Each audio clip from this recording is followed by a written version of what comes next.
자, 우리 맨발의 소녀 우리 김예지 쪽부터 마룻바닥을 열심히 닦아야 되겠네요. 할렐루야 샬롬. 우리 함께 축복하고 인사합니다. 할렐루야 샬롬 샬롬 샬롬 샬롬 샬롬 샬롬 샬롬. 하나님 사랑합니다. 여러분 주 안에서 사랑합니다.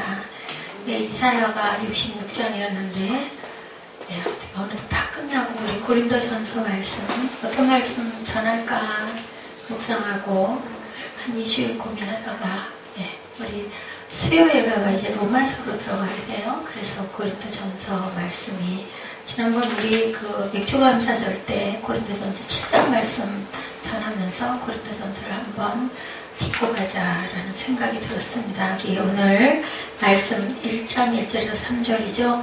하나님의 뜻을 따라 부르심을 받은, 저는 그냥 이런 제목으로 여러분과 함께 은혜를 나누고자 합니다. 우리말 한번 함께 합독해 볼까요? 하나님의 뜻을 따라 그리스도 예수의 사도로 부르심을 받은 바울과 형제 소스테네는 고린도에 있는 하나님의 교회 곧 그리스도 예수 안에서 거룩하여지. 왜 안 읽으세요? 안 읽으니까 읽는 사람도 목소리가 점점 들어가잖아요. 2절 고린도에 있는 하나님의 교회 곧 그리스도 예수 안에서 거룩하여지고 성도라 부르심을 받은 자들과 또 각처에서 우리의 주 곧 그들과 우리의 주 대신 예수 그리스도의 이름을 부르는 모든 자들에게 하나님 우리 아버지와 주 예수 그리스도로부터 은혜와 평강이 있기를 원하노라. 바울 사도는 늘 인사할 때 이렇게 인사해요. 그죠? 은혜와 평강이. 그리고 또 1절에 보면 그리스도 예수의 사도로 부르심을 받은 바울. 항상 예, 그리스도인이 된다는 진정한 의미가 뭘까 우리를 한번 생각하면서 바울 사도도 이런 약간의 뭐라 그러죠? 그것을 약간 우리 자격지심이라고 그러나요? 약간의 그런 자신이 예수님의 12제자 속에 속하지 못하였다라는 그런 부분에 조금은 항상 마음의 그 불편함을 가지고 스스로 늘 그렇게 얘기하죠. 예, 사도라 부르심을 받은 항상 이렇게 얘기합니다. 바울이다. 이제 보니 고린도전서는 고린도에 있는 교회들에게 하는 말씀이에요. 그죠? 자, 그리스도인 된다는 진정한 의미가 뭘까? 아까 우리 그 이윤영 집사님 대표기도하는 소리도 들어봤지만은 항상 우리는 뭐하고 나누고 섬기고 그리고 영상에서도 봤듯이 혼자 먹고 혼자 좋아하고 혼자 바라보는 것보다는 함께, 그죠? 교회는 그래서 우리 한자리에 다 바쁜 중에도 또 수요일날, 금요일날, 또 토요일날도 교회 자꾸 모이죠. 사도 바울이 고린도에 복음을 들고 들어갔을 때 많은 사람들이 예수를 믿고 그리고 고백을 하고 성도들이 되었다고 합니다. 이들은 그리스도인이 되어서 자신의 삶의 방식을 바꾸기보다는 자신들의 살던 세상의 방식을 가지고 교회에 들어오는 게 문제였다. 내가 느끼고 깨닫고 예수 믿고 나니까 어머 이게 아니었네. 나 혼자만 잘 먹고 잘 살려고 하는 게 아니고 내가 미워했던 사람도 용서해야 되네. 왜냐하면 하나님이 우리를 용서하셨으니까. 또 예수님이 아무 죄도 없이 오셔가지고 우리 내 죄를 위해서 십자가에 못 박혀 돌아가셨으니까 나도 용서해야 되겠는데 그게 아니라 자신들이 살고 있던 방식을 교회 안으로 가지고 들어온 게 고린도 교회의 문제가 되었다라는 얘기를 하고 있습니다. 고린도는요, 사도 바울이 1년 6개월을 머물면서 복음을 전한 곳이었고, 그런데 불행하게도 그가 떠난 지 얼마 되지 않아 들리는 소식은 고린도 교회 사정이 엄청나게 나빠졌다. 이방의 세력들, 사단들, 그런 사단의 나쁜 영들이 들어왔다. 왜 고린도 교회에 이렇게 비윤리적이고 부도덕한 문제들이 발생되었을까? 근데 그것이 누구의 문제라고요? 바로 우리 교회의 문제이기도 하다. 우리 모든 사람들의 문제이기도 하다. 자, 우리가 계속해서 배우게 될 내용이지만 변질된 복음이 바로 문제였다. 이걸 우리 요즘에 뭐라고 얘기해요? 이단이라고 그러죠? 이단 사사합니다. 그래서 이단들이 가장 좋은 이름을 가지고 있어서 하나님의 교회 하면은 하나님 교회 맞잖아요. 우리 교회도. 그래서 제가 저 밖에 위에다가 하나님의 교회하고 썼다가 그걸 고쳤어요. 왜냐하면 요즘에 그 이단 안산교회가 하나님의 교회라는 명칭을 가지고 갔다고 합니다. 그래서 하나님의 교회가 오해받기가 딱 맞는데 하나님의 교회 맞는데 그래서 명칭을 잘 쓰지를 못해요. 십자가 사건 속에 나타난 하나님의 지혜와 마음이 아닌 세상의 지혜와 세상의 방법으로 살아가려고 했다라는 거예요. 막말로 이해돼서 머리로 교회를 나가서도 세상을 살려고 했다. 내 생각으로 세상을 걸어가려고 했다는 게 문제다. 하나님을 믿는 건 믿는 거고 세상의 논리는 논리고, 그저 예배는 하나님의 하늘에 계시니까 일주일에 한 번 가서 그저 도리로 예배 드리는 거고, 세상 살아가면서는 내가 지혜롭게 살아가야지. 근데 지금도 우리도 자칫 그렇게 생각하기가 쉽다. 아예 뭐 예배는 예배고 생활은 생활인데 그렇게 예수를 믿어서는 온전한 구원을 이룰 수 없다라는 거죠. 전에 한번 홍혜선 전도사 그 영상 우리 잠깐 봤었잖아요. 예, 종말이 온다, 뭐 얼른들 피해라, 얼른들 떠나라, 뭐 아이들을 다 외국으로 보내라, 뭐 이런 얘기들이 있어서 굉장히 그게 이슈가 됐었는데, 그런데 그 예언을 한다는 그 전도사 얘기를 듣고 또 다들 두려워하고 겁내고 막 그 아이들을 좀 구원해달라고 막 1,000만 원씩 없는 형편에도 막 그렇게 보내서, 근데 그것을 이렇게 보냄을 받았다라는 얘기를 하면서 이거 가지고는 10명밖에 구제하지 못한다, 뭐 이런 얘기를 해서, 그러면 너무너무 부족하다, 더 내라, 뭐 이런 식이었다라는 비판을 많이 받기도 했습니다.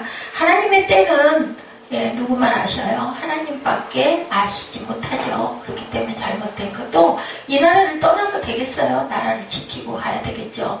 예수님도 그 자리를 떠나지 말고 기도하라고 그랬는데 그것만 봐도 성경적이지 않다는 것을 우리가 알아야 되는데, 우리는 때로는 가끔은 그렇게 좀 뭔가 신비스러운 어떤 얘기를 하는 어떤 모습, 어떤 말, 이런 것에 우리가 현혹이 될 수가 있는데, 중요한 것은 항상 하나님의 말씀이 중심이 돼야 된다. 그래서 보면 교회 갔었던 자리에 제가 참 마음이 안타까운 게, 제가 이전하려고 했던 그 자리에 철학관이 들어와가지고, 물론 그 십자가는 그대로 있더라고요. 위에 그 옥탑을 돈 드니까 뜯어내리지는 못했는데, 커다랗게 시뻘건 글씨로 벽에다가 무슨 철학관하고 큼지막하게 아주 엄청 크게 써서 붙여놨어요. 그쪽을 제가 또 거의 일주일에 한 번씩 거기를 가잖아요. 거기를 통과해서. 그러다 보니까 내가 거기 들어가서 교회를 이어서 갔어야 되는 것인데, 여기는 아마 또 교회가 들어왔을 것 같아요. 그런데 제가 그 자리를 안 가서 저기가 철학관이 된 게 아닌가 하는 마음에 그런 그 부담이 좀 옵니다. 자, 돈도 많지 않은 사람들이 이렇게 막 돈을 보내면서 그것을 도우려고 하는 이런 그런 상황, 우리는 그것을 과연 어떻게 생각해야 될까? 바울 사도도 끊임없이 이렇게 예수 그리스도의 십자가의 고난과 부활에 대해서 계속 얘기합니다. 왜냐하면 돈과 명예의 문제에 항상 직결되어 있는 우리의 삶이 있기 때문에. 그래서 바울이 고백하죠. 오라 나는 공고한 자로다.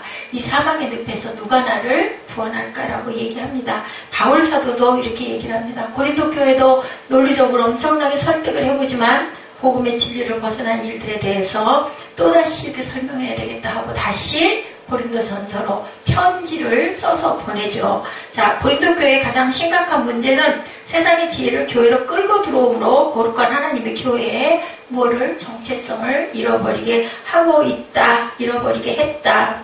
우리 요즘의 교회는 어떨까, 그죠? 교회 나가는 걸 비즈니스로 나가시는 분들 많죠. 내가 감으로 인하여 이러이러한 유익도 있고 사람들의 안명도 넓히고 발판이 넓어지니까, 그러면 굉장히 열심일 것 같아요. 만약에 우리 교회가 그런 기틀이 세워진 교회라면 엄청 사람들이 많이 번다하게 오겠죠. 근데 하나님의 원래 뜻은 그런 것은 아닌 거죠. 목적이 예배를 목적으로 와야지 사람이 교제하기 위해서 오는 것은 아니다. 그것은 본질이 틀렸다라는 겁니다. 교회는 세상의 논리로 설명되는 게 아니다. 신실한 믿음 위에 세워지는 공동체여야 한다. 고린도전서를 우리가 깊이 묵상해야 할 이유, 교회에서 십자가의 복음이 사라져가고 교회가 하나님의 영광을 가로채버리면 안 된다. 지난번에 우리 아이들 그저 여기서 공부를 좀 가르칩시다 했을 때 잘못 자칫했다가는 책에는 딱 그 말씀이 마음에 왔어요. 그 장사치들이 있는 장사하는 소굴이 되어서는 안 된다. 예수님이 성전 척결 하셨죠. 다 엎어버리고 그 앞에서 비둘기 팔고 돈 바꾸고 하는 사람들 상 엎어버리고 성전을 척결케 하셨던 그 이유가, 그것이 참 편리한 일인데 거기서 유익을 바라려고 교회 앞에 엄청난 숫자들이 늘어앉아 있어가지고 정돈되지 못하고 어수선하고 장사의 소굴같이 되어 있는 그런 모습을 아주 화를 내주는 그 사건을 우리가 봅니다. 자, 서로 싸우기 시작하면서 교회가 언젠가부터 하나님이 욕을 먹는 것보다 자신이 추구하는 이상과 사상과 사람이 욕을 먹는 것을 더 견디지 못하게 됐다. 그런 것 같아요. 제가 생각해도. 하나님이 나라에 대한 비방을 하는 것에 대해서는 그렇게 혈기를 내지 않는데 누군가가 나를 너 어째 그따위야 하고 얘기를 하면 막 거기서 불끈 화가 나는 것. 그죠? 교회가 욕먹는 거나 하나님이 말을 듣는 것보다는 내 부분에 어떤 그 침해를 받으면 아주 저희들이 화를 내는 것. 그것도 또한 문제일 수도 있다. 사도 바울에게는 아주 심각한 문제로 다가왔습니다. 그래서 고린도전서를 쓴 거죠. 자신이 전한 그리스도를 따르려는 것보다 사도 바울을 따르려는 사람들이 많은 것도 잘못됐다. 뭐라 그래요? 나는 아볼로파, 나는 바울파, 나는 게바파 뭐 이런 식으로 하는 것도 이거는 잘못이다. 그리고 나는 그리스도파. 파벌이 교회는 절대로 있어서는 안 된다. 교회 타락은 교회 안에 십자가도가 사라지고 하나님도 보이지 않기 때문에 일어나는 일들이 이렇게 많이 있는데 그것이 그 시대에만 있는 게 아니라 지금도 비일비재하게 일어나고 있다. 하나님께서 우리에게 은사를 주신 것은 왜 주셔요? 하나님의 나라를 증거하라고 주시는데 은사가 결국은 누구의 은사가 된다? 아, 내 은사. 아, 내가 이랬더니 정말 조심해야 돼요.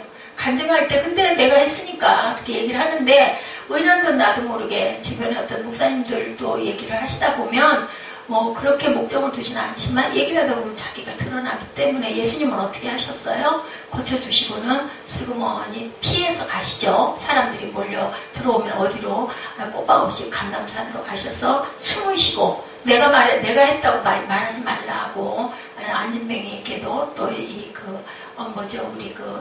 문득병자에게도 얘기를 해서 보냅니다. 그렇게 얘기하지 말라고. 자, 신유의 은사를 주신 것은 하나님을 바라보라고 은사를 주신 건데 결국은 나를 바라보게 하는 그러한 일들이 너무 많다. 국민일보에 광고가 난 부분입니다. 집회 참석해서 기도받고 나온 사람들의 리스트가 쭉 등장되어 있는 부분이 그 국민일보에 나왔어요. 부적이 효용이 있다고 광고하는 그러한 스님들의 이야기나 점이 용하다고 선전하는 무당들의 이야기처럼 안수받고 나왔는데 누가 이렇게 안수를 받았다. 하나님께서 우리에게 축복을 주시면요. 하나님을 따르게 하게 하는 것이 언제부터인가 물질에 집중하기 시작했다. 우리 그런 부분이 없지 않아 있죠. 부족한 물질 채워주시옵소서 하고 기도합니다. 그리고 내게 복을 주셔서 형통케 해주옵소서. 물론 그죠? 세상 살아가는데 형통해야 편하게 잘 살아가는데 이게 하나님 믿음 위에 주어지지 않고 그저 기도만 그런 식으로 그래서 그런 얘기 하잖아요. 주술이 되고 있다. 기도가 정말 조심스러운 부분이에요. 그렇다고 기도를 안 할 수 없잖아요. 그런데 정말 마음 중심으로 나라와 민족을 위해서도 그렇고 우리 각자 성도들을 상대방들을 위해서도 그렇고 우리 기도할 때는 항상 사랑의 마음을 가지고 나의 유익이나 내가 이렇게 기도함으로 내가 뭐를 얻지라는 중심을 갖고 있어서는 안 된다. 이런데 불행하게도 초대교회에는 하나의 커다란 오류가 있었다라는 거죠. 복음이 전해졌음에도 세상의 논리를 가지고 들어온 것. 사도 바울은 단호하게 얘기합니다. 구원은 뭘로? 오직 믿음으로만 구원이 된다.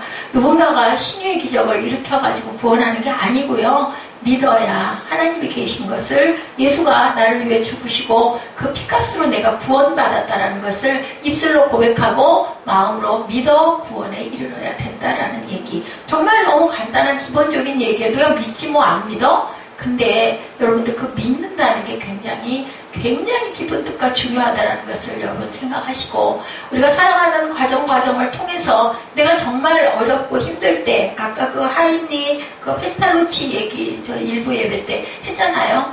이럴 때 우리 마음에 정말 소망을 그렇게 품어야 돼요. 내가 정말 연약하고 공부도 못하고 가난하고 드러낼 거 아무것도 없지만 나는 분명히 나보다 어려운 자들을 위해서 뭔가 할 일이 있어.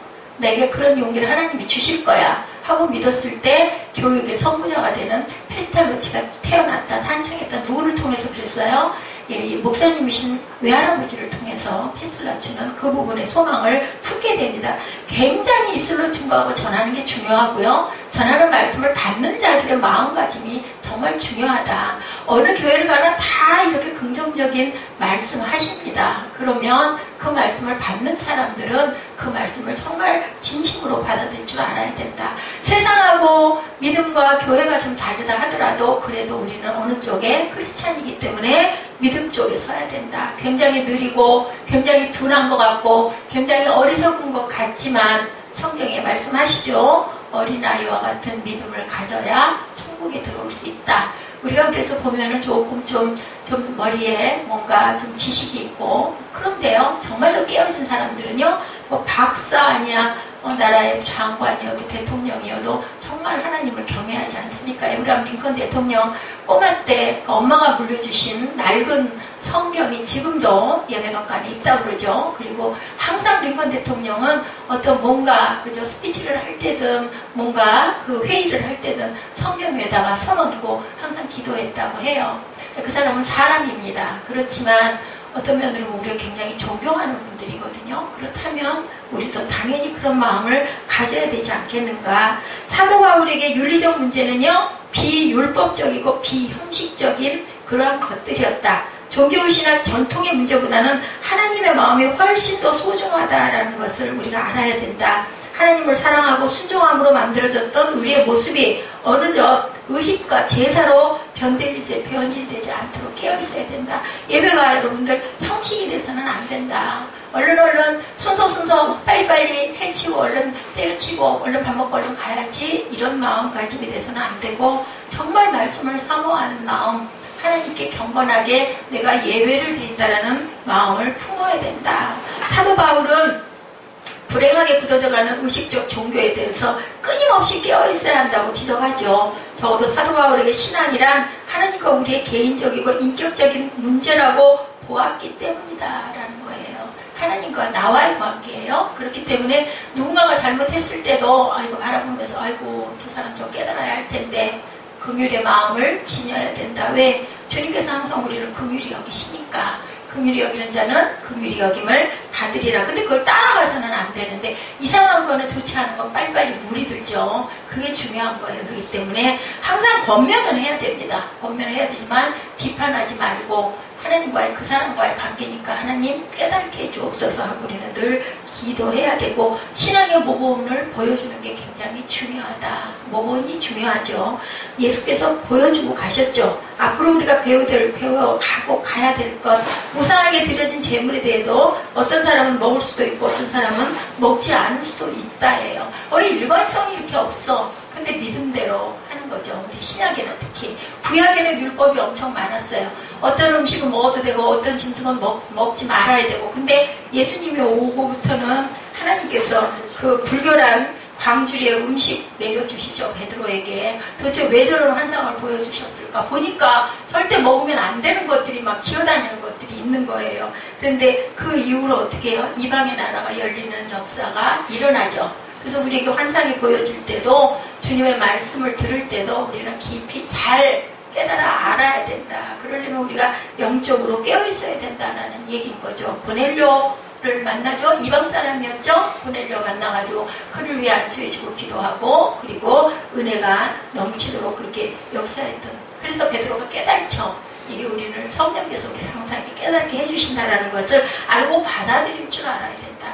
성경에 입각한 말씀인가를 우리로 왔었던 그 우리 김경주 그 자매 신학하고 있다는 그 자매 역시도 항상 조심해야 돼요. 그 신학을 하는 사람들 특히 그죠? 잘못 빠져서 내가 복음에 빠질 수가 많고 기도하다 보면 환상 보여주고 막 하면은 막 그게 다인 줄 알고 말씀에서 떠나다 보면 그만 뿌리가 없어서 신비주의가 되기 쉽다. 항상 우리는 조심해야 된다. 하나님 명을 주셨을 때 우리가 종교주의자들이 되면 안 되겠죠. 그 기준은 과연 어디 있는가? 하나님을 위하여, 다른 사람을 위하여 유익한가를 생각할 줄 알아야 된다. 나를 위해서 하는 거는 그거는 유익한 게 아니고 종교주의자들이 된다는 것을 생각해야 된다. 고린도전서 10장 23, 4절에 증거합니다.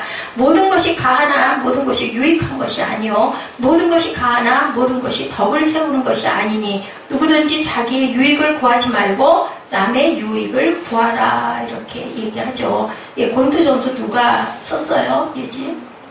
바울이야. 바울이 썼으면 바울의 말일까?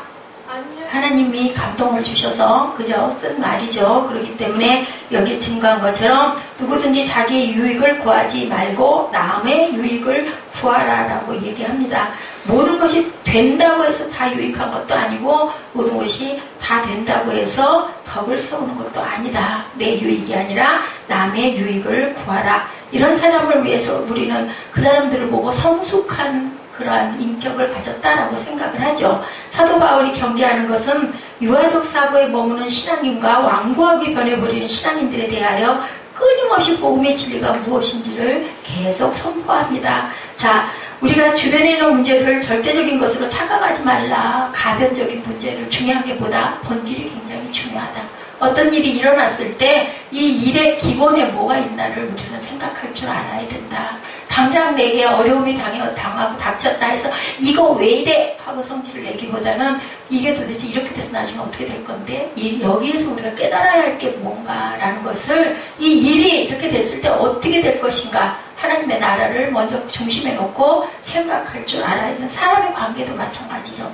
사람 관계에서 우리 관계가 깨지면 결국 남는 게 뭔가를 늘 생각할 줄 알아야 된다. 그러면 그때 내가 어떻게 할까를 하나님께 여쭤봐야 된다는 거죠. 앞으로 우리가 함께 묵상하고 연구하고 가야 할 고린도 전설을 이해하기 위해서는 배경을 좀 알아야 되겠죠. 사도행전을 통해서 보면 사도 바울이 간혹마다 뭘 세워요?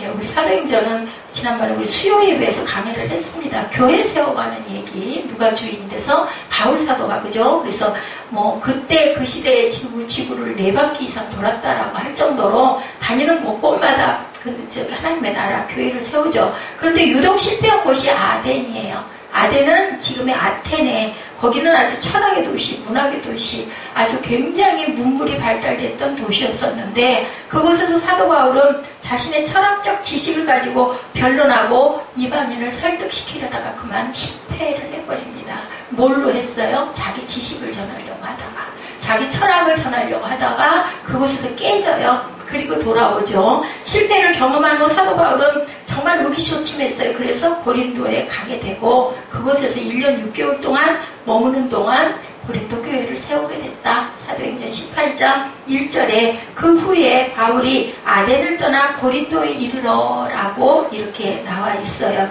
그곳에서 사도 바울은 십자가의 복음이 무엇인지를 자신의 뭘로 철학으로가 아니라 간증과 함께 전해요. 그래서 거기서 교회가 서게 되죠. 이것만 봐도 우리는 내 지식과 내 경험으로 어떤 철학을 누구에게 전해가지고 그 사람들을 전도하고 증거하려고 해서는 안 된다. 오직 뭘로? 복음으로 하나님의 나라를 증거해야 된다라는 거죠. 예, 그런데 사도 바울이 고린도를 떠나고 나서 금방 내부적 갈등, 아까 초기에 제가 여러분들에게 말씀드린 것처럼 예, 하나님의 나라에 내가 들어온 게 아니라 세상을 가지고 내가 하나님의 나라에 들어갔기 때문에 많은 이단 그 사건들이 일어난다는 거죠. 복음이 무엇인지를 다시 한번 설명해야 되겠다. 잘못된 이들을 질책하기보다는 어떻게 해요? 격려하고 초대교회에 있었던 문제들을 짚어나갑니다. 예수님께서도 세 번 부인한 베드로에게 와가지고 뭐를 주셨다고요? 예, 떡과 그저 생선을 주시죠. 이런 것처럼 야단을 치는 게 중요한 게 아니라 예, 쓰다듬어 주고 덮어주고 다듬거려주고 그리고 필요한 것들을 채워줄 줄 알아야 된다. 그래서 교회는 어떤 교회가 돼야 된다? 주는 교회가 돼야 된다. 교회에서는 먹을 것도 주고 말씀도 주고 섬겨주고 그죠? 다독여주고 위로해주고 같이 기도해주고 그런 것이 교회가 됐을 때 주는데 싫다는 사람 없잖아요. 주면은 올 수밖에 없습니다. 그래서 줄 줄 알아야 된다. 가진 게 없죠. 교회가 가난하고. 그렇지만 우리가 힘을 앞에서 모이면 누구 한 사람 왔을 때 따뜻하게 싸줄 수 있죠. 필요한 것들을 공급해 줄 수도 있고 이런 마음을 가진 한 마음이 돼야 된다는 거죠. 고린도전서를 우리가 묵상하고 가면서 교회에서 발생하는 문제들에 대해서 우리가 좀 돌아보고 우리 교회는 과연 이 기준에서 어떠한가를 한번 생각해보고 갑니다. 1절에 사도로 부르심을 받은 바울이 이 부분은 사도 바울이 끝까지 자신을 변호해야 하는 문제를 안고 있죠. 아까도 얘기했지만 사도성에 굉장히 이 사람은 약점을 갖고 있습니다. 그가 복음을 전하기 위해서 그의 신분을 보장받아야 되겠는데 사도로 나는 부르심을 받았는데 그것을 다른 사람들이 확실하게 알아줬으면 좋겠는데 증거할 방법이 없는 거예요. 나는 부르심을 받았는데 어디서? 담의 색상에서 부르심 받았죠? 네가 핍박하는 나는 예수라. 그러고 나서 눈이 그저 멀게 되고 그 눈이 아나니아를 통해서 떠지면서 다시 빛을 보게 되면서 새로운 사람 사울이 바울의 이름이 같은 이름이긴 하지만 헬라식 그저 그 이름이기는 하지만은 옛날에 그 이름 사울로 있을 때 예수를 핍박하던 이름이 아니라 자 이제는 정말 내가 예수를 위해서 내 인생 내 생명을 드리는 그러한 바울이 되었다. 아람어가 이제는 헬라어가 된 거죠. 게다가 그는 스데반을 죽일 때 어디에 현장에 있었어요. 그죠? 예수 믿는 자들을 잡아 죽이려고 다메섹으로 가던 중에서 예수를 만납니다. 이것은 아주 정말 절대 절명의 순간에 누가 역사를 해요. 이 사람이 그대로 놔둬서는 안 되겠다 하고 하나님께서 역사하시는 기적적인 상황이 펼쳐지고 만남이 이루어집니다. 신분 보장은 우리가 하나님의 일꾼으로 사용되어 있어서 아주 중요한 역할을 한다. 그러기 위해서 우리가 훈련을 받고 갑니다. 전도사가 되고 신학을 하고 전도사가 되고 목사가 되는 것 신분 보장 하나님께 도장을 받기 위해서. 근데 그보다 중요한 것은 뭐 전도사 뭐 신학을 공부해서 전도사 안수를 받고 목사 안수를 받는 게 중요한 게 아니라 하나님과의 나와의 관계에서 하나님이 내게 나를 부르셨나 이게 굉장히 중요한데 그거를 뭘로 증명하겠느냐는 거예요. 바울이 증명할 길이 없다 보니까 항상 앞말미에 사도로 부르심을 받은 나 바울은 하고 항상 얘기를 한다라는 거죠.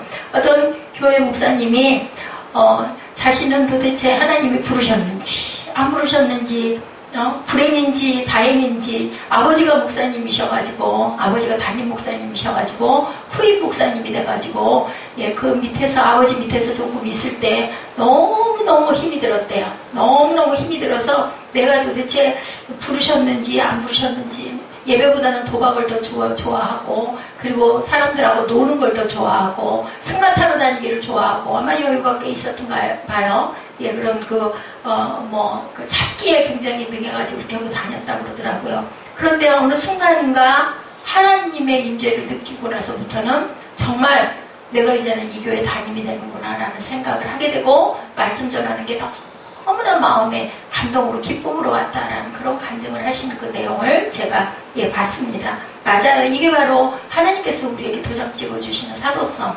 여러분들이 혹시 내가 신학을 하고 있는데 내가 이 길 가는 게 맞아 틀려 도대체 나 부르신 것 같지도 않은데 이게 뭐야 이럴 때는 내가 이 신학을 하고 내가 말씀을 전하거나 아이들을 가르치는 게 단사님들 같은 경우에 내가 기쁜가 안 기쁜가 어떤 뭔가 막 열정이 일어나나 안 일어나 이런 거 생각을 해보면 아마 알 거예요.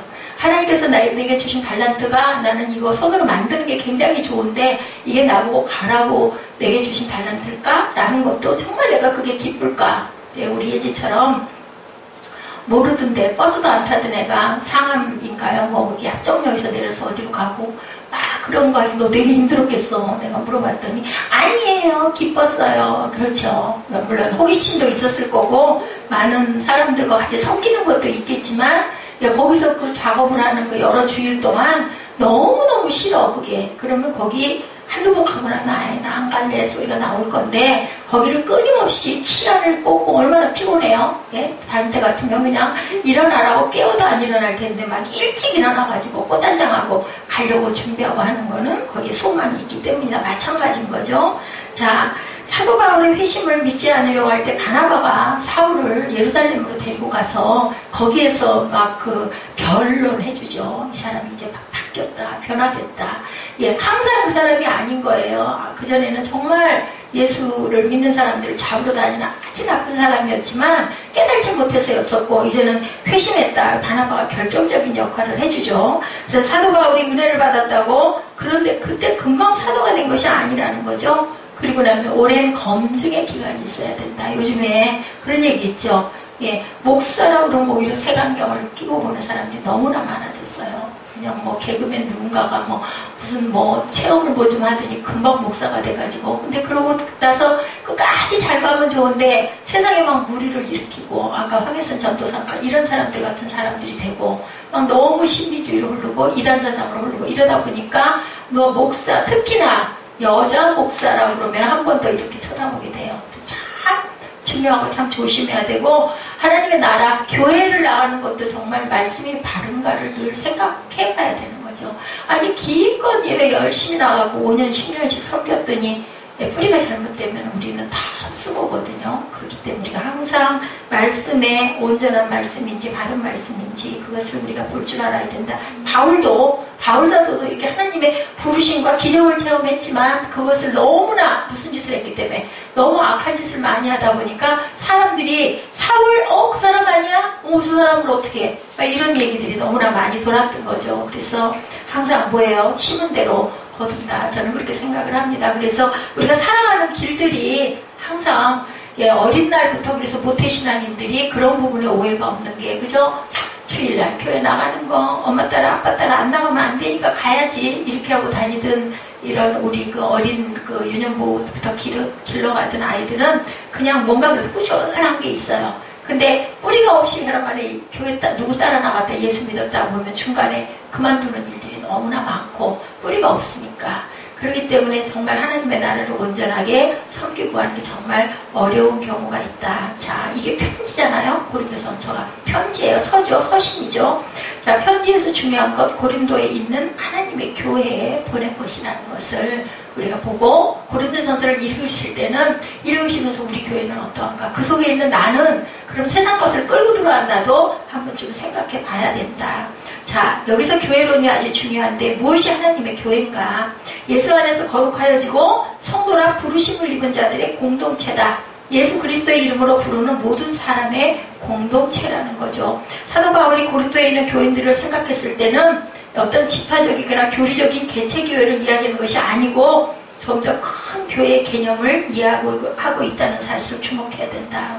우리 지난번에 왔던 저 경주 자매 참 그 자매가 바르구나 하는 생각을 했던 게 우리 교회가 이렇게 조그만데도 감리교였었다고 그래서 여기는 순복음인데 어떻게 여기를 그냥 누가 권하지도 않는데 불쏘 왔어요. 그랬더니 교회는 다 똑같잖아요. 교파가 필요한가요? 딱 그렇게 얘기를 해서 이 자매 나랑 마음이 똑같구나. 저는 상관없다 생각하거든요. 우리 교회가 작지만 세계에 있는 모든 교회들은 다 큰 지붕이라고 보면 하나다라는 생각을 저는 늘 갖고 있기 때문에 교회는 어떤 교리에 충실하느냐 기준이 아니고 예수 안에서 우리가 하나로 어느 교회를 가서 예배를 드려도 하나가 돼서 예배할 수 있고 거룩해질 수 있는가 거기에 초점이 있는가가 가장 중요하다. 교회의 기준이다. 아무리 교리 공부를 열심히 하고 율법을 완벽하게 지켜도 거룩한 하나님의 성도라고 불림을 받지 못하면 그것은 교회가 아니다. 그러니까 우리 개개인들이 얼마나 중요한 역할을 하는지 성도들이 모여서 교회잖아요. 모임이 그것이 교회이기 때문에 구약에서부터 신약에 이르는 아주 중요한 성경의 맥이 내가 거룩하니 너희도 거룩해라. 그래서 우리가 예배 때 거룩해야 되는 거예요. 보통 때는 너무 번다하고 분주하고 그저 조심성 없이 그냥 막 급하니까 이러더라도 주일날 예배 시간만큼은 교회 성전 딱 들어오면서 이제 섬김이 없으신 분들도 들어오면서부터 그 차림서부터 내 발걸음 하나도 동작 하나도 조심조심 그리고 교회에 있는 아주 하찮은 물건 하나라도 소리 덜컥덜컥 내지 말고 조심조심 해야 된다. 문소리 꽝꽝 내지 말고 내 발걸음 너무 크게 더벅더벅. 아주 제가 늘 불편했던 게 뭐냐면 신발에서 신발 소리 나는 거. 그걸 어떻게 할 수가 없는 거예요. 어떨 때는 신이 굉장히 소리가 클 때가 있어요. 다행히 큰 교회는 괜찮은데 조그만 교회 좀 늦게 들어가거나 할 때는 이 소리 때문에 저는 발을 이렇게 들고 이렇게 걸었어요. 몸을 이렇게 숙이고. 그게 누가 시켜서가 아니라 왜 당신 서서 그렇게 걸어가? 왜 소리냐? 아무도 그런 소리 안 해요. 근데 가리켜서가 아니라 왜? 하나님 전이니까 우리가 경건한 마음 자세가 되죠.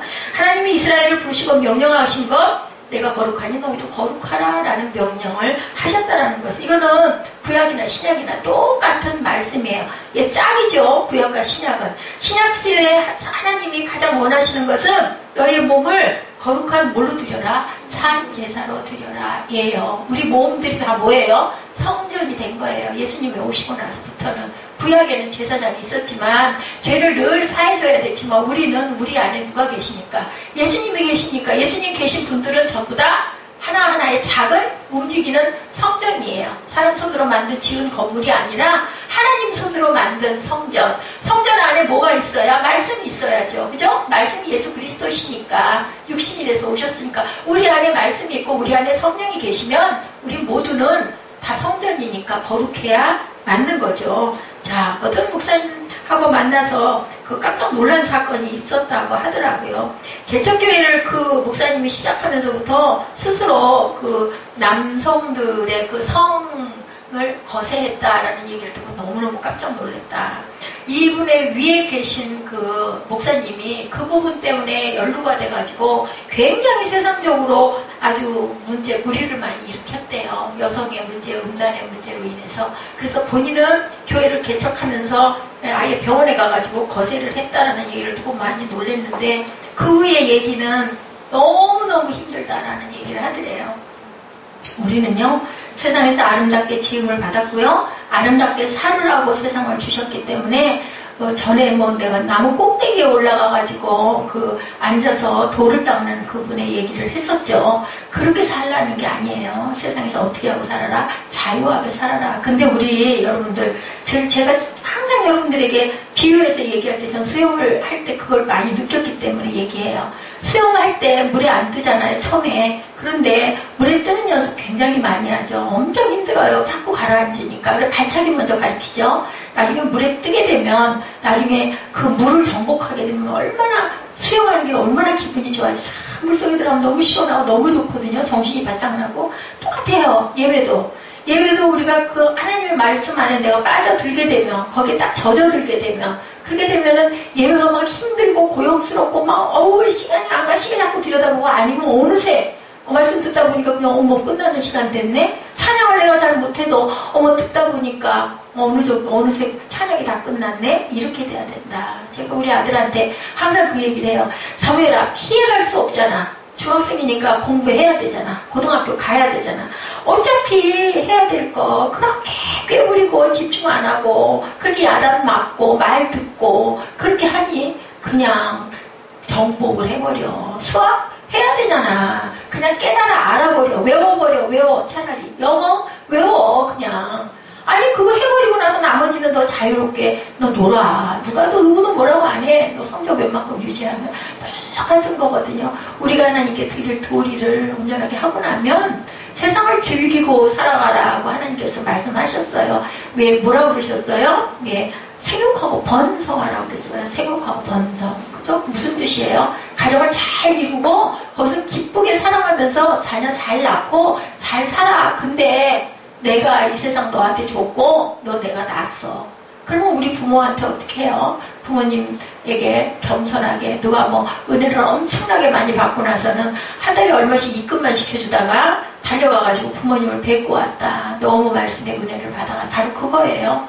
성경을 알고 나면 성경 안에 있는 말씀 속에서 우리가 은혜를 받으면 뭐하고 가야 된다? 행하고 가야 된다. 그러면서 또 행하면서 기쁘죠. 뿌듯하고. 그걸 가리키는 게 교회에서 해야 될 부분이에요. 직분을 받고 헌금을 하는 것, 그거 갖고도 말이 많았죠. 권사가 되고 장로가 되면 1인당 얼마 정도씩 아예 그게 정해져서 그런 게 어딨어. 어느 교회는 장로 안수받는데 1,000만 원, 권사 안수받는데 500만 원 기본이래.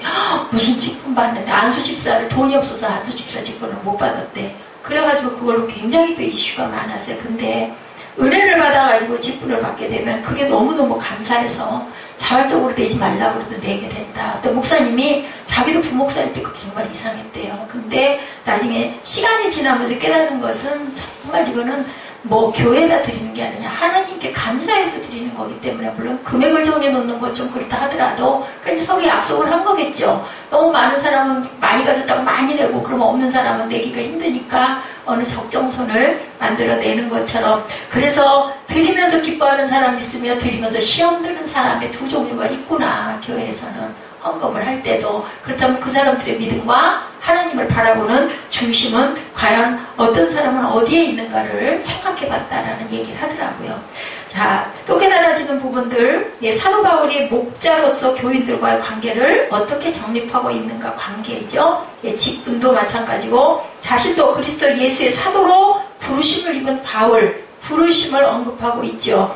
고린도의 교회를 가리켜 부르심을 입은 자들이라고 설명하고 있어요. 중요한 것은 사도 바울의 신학이 여기서 나오는데요. 은혜의 관점이 없다면 어떤 관계도 형성되지 않는다. 고린도전서에는 은혜라는 표현이 너무너무 많이 나오고 부르심이라는 주관적인 행위가 나오는데 부르심을 뭘로? 은혜로 부르심을 받아야 된다. 억지로가 아니라 요즘에는 목회자들이 굉장히 뜨잖아요. 그렇기 때문에 나 신학과 가지고 목사 될 거야. 개척 하나만 잘하면 이거는 아니다라는 거죠. 하나님께서 주권적으로 사도 바울을 부른 것처럼 소명을 받은 사람들은 하나님께서 온전하게 부르셨느냐. 근데 부름을 받고 나서도 버림을 받는 자들도 많다. 어떻게 할 때? 교만할 때, 내가 드러날 때 버림받죠.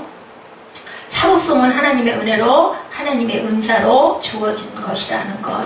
자, 어떤 그 목회자 얘기를 제가 아까 했어요. 부르심의 은혜를 고백하는 순간부터 내가 이게 사명이구나. 내가 해야 될 부분이 여기에 있구나. 나는 그러면 이 교회를 어떻게 섬기고 가야 할 것인가 라는 것을 깨달았다. 그때부터 나에게 카리스마가 주어졌다. 영적인 어떤 뭐라 그래야 되나, 강한 어떤 카리스마가 드러나고 사람들에게 영향을 끼치게 되었다는 것을 느꼈다. 이게 바로 부르심이고, 이게 바로 은사고, 이게 바로 하나님이 내게 주신 특권이라는 생각을 하셨다. 그래서 그분은 교회를 지어서 교회 꼭대기층에다가 자기 그 사택을 가지고 계시대요. 7층인가 꼭대기에.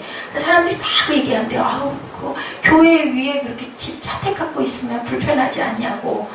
뭐가 불편하냐. 근데 이분은 아주 자유롭게 사시는 분이에요. 그래가지고 어디 수련회 가는데 선글라스 끼고 반바지를 입고 나갔더니 사람들이 경악을 했다. 보니까 다들 정장 차림으로 저 목사님들이 나왔는데 이 담임 목사님은 반바지 차림으로 선글라스 끼고 나가니까 깜짝 놀랐다. 근데 가장 중요한 게 마음바탕이 중요하지 않은가. 근데 예배 자리에 나갈 때 물론 그런 차림은 안 되겠죠. 수련회를 가니까 자기는 이렇게 자유하게 산다. 누가 수영장 가가지고 누구를 만나면 막 인사들을 그렇게 해대고, 어느 곳에 식당에 가가지고 음식 먹다 보면은 또 사람들이 자기를 바라보는 게 있어도 자기는 거리낌이 없다. 이런 자유함. 하나님 말씀에 아까 얘기한 것대로 어떤 음식은 먹어도 되고 어떤 음식은 먹지 말아야 되는 게 그게 아니고, 내 입장에서 이것을 먹어도 되는가 안 먹어도 되는가, 하나님과 나와의 관계가 가장 중요하다는 것. 영적으로 우리가 깨어 있어야 된다는 얘기를 하죠. 성도라는 말은 헬라어로 하기오스라는 뜻을 갖고 있는데요. 이 말은 거룩하다는 하기오에서 파생된 말이고, 성도란 하나님께서 우리를 거룩하게 구별하셨다는 말이다. 그러니까 저와 여러분은요, 거룩하게 구별된 사람들이라는 것. 그럼 어디에서? 세상에서 구별될 줄 알아야 된다. 그리고 세상적으로 봤을 때 사람 저 사람 뭔가 좀 달라, 이런 생각을 하게 하는 저와 여러분이 되어야 된다. 자, 신앙생활은 비슷하게 흉내를 내는 게 아니라 부르심에 합당한 삶을 살아가는 것이다. 자, 새벽에 성경책을 들고 호텔 로비에 서 있던 어떤 목사님이 벼랑간에 권사님 한 분이 다가오셔가지고, 목사님 제 차에 타세요. 그래가지고는 나 데리러 왔나 보다 하고 차를 탔대요. 가다 보니까 길이 이상하더라는 거죠. 그래서 제 길로 가고 있습니까? 라고 얘기를 했더니 예, 바로 저 앞에가 교회예요. 근데 교회 앞에 도착해 보니까 자신의 교회가 아니더라는 거죠. 이렇게 비슷하다고 꼭 성도일 수 없는 것, 우리가 깊이 생각할 줄 알아야 된다. 분명히 그 교회 목사님일 거야 하고 누군가가 모시고 갔는데 다행히 목사님은 목사님이었어요. 근데 그 목사님이 그 교회 새벽예배 인도하러 가는 목사님은 아니었다. 그래서 어떤 목사님이 쓰신 우리 서로 사랑하자에 나오는 이야기에 어느 섬마을학교에 선생님이 부임해 가셨대요. 아주 난감한 것이 섬마을 아이들이 너무너무 욕을 많이 해가지고 이 도대체 욕을 어떻게, 그러니까 말이 전부 욕이더래요. 근데 이걸 도대체 어떻게 고칠까 생각을 했대요. 그래서 딱지를 10장씩 나눠줬대요, 아이들에게. 그러면서 욕을 하면 딱지를 뺏겠다. 욕 한 번 할 때마다 딱지 한 장씩. 그리고 욕하는 아이들에게서 욕을 안 하고 욕하는 아이들에게서 딱지를 한 장씩 봐했던 아이들에게는 내가 그 딱지를 너한테 줄게 라고 이제 아마 이런 그 상보를 주신 것 같아요. 그래서 많이 뺏은 아이는 상을 주고, 욕을 해서 딱지를 뺏긴 아이는 벌을 주겠다. 회초리를 때려주겠다. 한 달 뒤에 검사를 하겠다. 학생 중에 선생님을 아주 좋아하는 아이가 하나 있었대요. 선생님이 매우 좋아서 선생님 말씀들을 하고 싶은데 욕을 안 할 방법이 없는 거예요. 너무 욕이 익숙해져가지고 욕을 입에 나올 때마다 입을 틀어막아 보지만 나도 모르게 욕을 하고 나면 친구가 여지없이 너 욕했지? 딱지 내놔. 그래가지고 그 딱지를 다 뺏겼다고 합니다. 결국 10장을 다 뺏기고 선생님이 숙제 검사를 하는데 어떤 아이는 딱지를 40장이나 가지고 있는 아이들이 있는 거예요. 그 욕하는 거 숫자마다 다 뺏어가지고. 근데 이 학생, 이 선생님을 너무 좋아서 사모했던 이 학생은 딱지를 다 뺏기고 교무실로 와. 그리고 너 나랑 약속했지? 돌아서 내가 10대를 네가 딱지 뺏긴 숫자만큼 너를 종아리를 때릴 거야 라고 벌 주겠다라는 건 너 알지? 뒤돌아서 얘기를 했대요. 뒤돌아섰어요. 세대를 맞았는데 선생님이 얼마나 무섭게 회초리질을 했는지 세대 맞고는 죽을 것 같더래. 그래가지고 딱 돌아서가지고 선생님 나 죽을 것 같아요. 그만 때리세요. 매를 붙잡는데 붙잡는 순간 보니까 선생님이 막 울고 계시는 거예요. 막 눈에서 눈물을 쏟으시면서 내가 이 자식 너를 믿었는데 네가 어떻게 그럴 수가 있어. 그 소리를 듣고는 다시 돌아서 선생님 때려주세요 했대요. 7대를 마저 맞았는데 하나도 안 아프더랬죠. 그러고는 교회 책상에 돌아와서 자기 자리에 돌아와서 엎드려가지고 엉엉 울었대요. 울고 나서 결심했다 그래요. 나는 커서 저 선생님처럼 될 거야. 이 결심을 했다고 합니다. 학생이 욕한 것 때문에 너무 괴로워하면서 오시는 선생님의 얼굴이 아이를 바꾼 거예요. 중요한 것, 우리가 어떤 모습으로 서서 가고 있느냐가 중요하죠. 그 선물 아이가 바로 크리스찬 치유상담연구원 원장이신 정태기 목사님 여러분들 아시죠? 방송이 많이 나오죠? 이분이 또한 누구죠?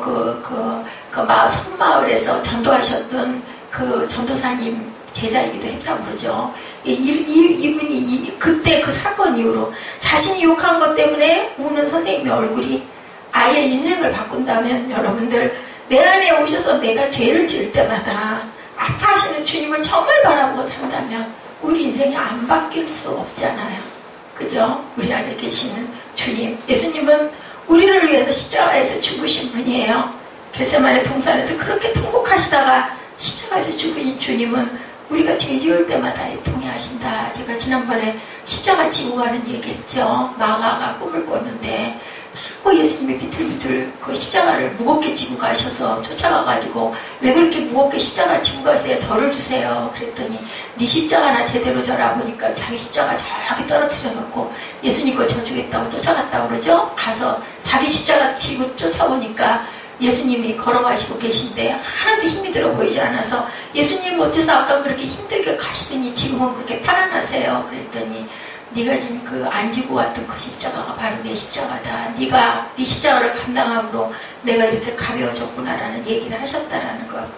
하나님이 여러분들을 부르시지 않았다면요, 여러분들 이곳에 앉아 계실 이유 없으세요.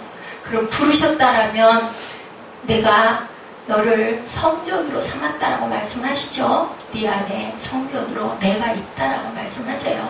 여러분 안에 성전을 온전히 거룩하게 잘 그죠? 만들어 가셔서 그 욕하는 아이가 그 선생님이 너무 좋아서 욕을 많이 하다가 회초리를 맞다가 아픔 때문에 돌아봤더니 그 눈에서 비오듯 쏟아지는 눈물을 바라보고 나도 저 선생님 같이 될 거야 하는 그 결심. 예수님께서 우리 안에서 항상 우리에게 말씀하시죠. 주일이니까 주일 지켜라. 가서 예배 잘 드려라. 그래서 여러분들 이 자리에 오셨을 것 같아요. 사도 바울이 편지를 쓴 것은 이거 1장 1절에서 3절까지 우리 함께 말씀 나누고 부르심의 뜻이 어떤 것인가를 여러분들에게 전달했는데요.